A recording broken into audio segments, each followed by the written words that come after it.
I'm sorry, Deb. Pasensya ka na. Ako, sir. Wala yun. Okay lang naman kahit mangulit ka dito. Cute ka naman eh. Chechos! Salamat na rin ha for giving me closure. Alam mo, ang tagal kong hindi mabitawan ang pagmamahal ko para kay Sally. 25 years. At dahil sa'yo, nakita ko siya muli. At dahil sa'yo, natutunan ko na ring bitiwan siya. Kaya muli, maraming salamat. Mabuti naman, sir. At least ngayon, makaka-move on ka na talaga. For real.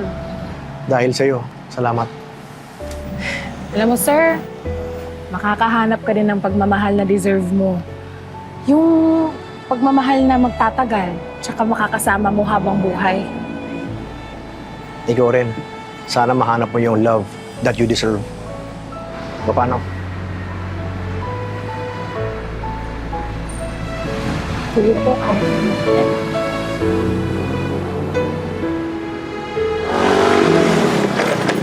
Deb! Deb, sandali lang. Kenji! Deb.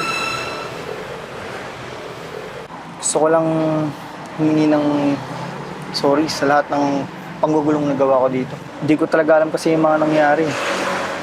Ano ka ba? No need to apologize. I brought this upon myself. Ha? Hindi ko sabihin eh, ako nga dapat mag-sorry sa'yo eh. Kasi kung ano-ano ng paraan ng ginawa ko para lang magpapansin sa'yo. Ayun, nagmukha tuloy akong desperada. Pero wag kang mag-alala. Hindi mo na ako nakikita ulit dito kasi natanggap na ako dun sa kabilang work. Ganun? Saan naman? Bakit gusto mo ba malaman? Siyempre, para makita pa kita. Huh?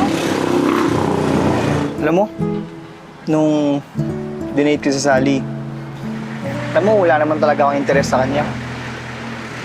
Kasi, ikaw yung gusto ko. Nung high school pa lang, gustong-gusto na kita. Nahihirapan lang ako lumapit sa'yo kasi parang ang strong mo.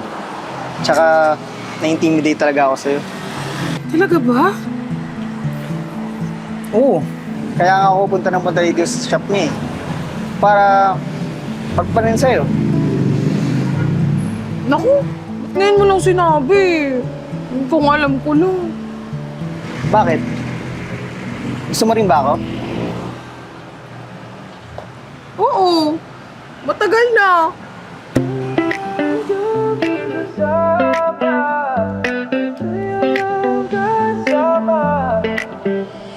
Wala